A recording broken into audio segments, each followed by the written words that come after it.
EMT, is that you? You gonna kill this?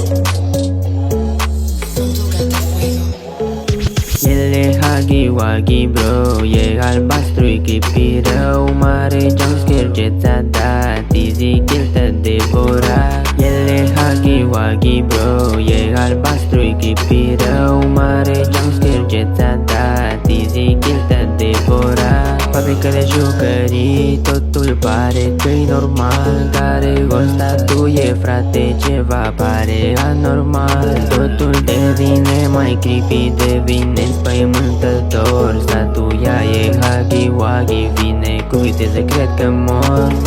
Ce-am fugit, am fugit bro, uite-l în spatele meu. Sunete ciudate frate, tot ce-am în mintea oleu. El e huggy-wuggy bro, este creepy, creepy rău. De el n-ai scăpare, no, de el n-ai scăpare, no. El e huggy-wuggy bro, e albastru-i creepy rău. Mare jumpscare ce ți-a dat, easy kill te devora. El e huggy-wuggy bro, e albastru-i creepy rău. Mare jumpscare ce ți-a dat, easy kill te devora.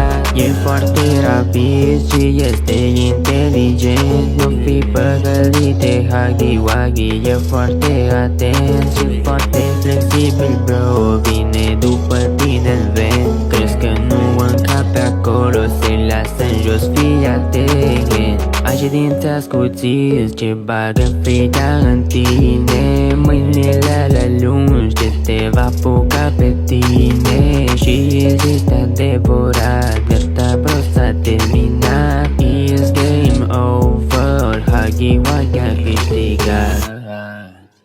El e huggy-wuggy bro, e albastru-i creepy rău. Mare jumpscare ce ți-a dat, easy kill te devora. El e huggy-wuggy bro, e albastru-i creepy rău. Mare jumpscare ce ți-a dat, easy kill te devora.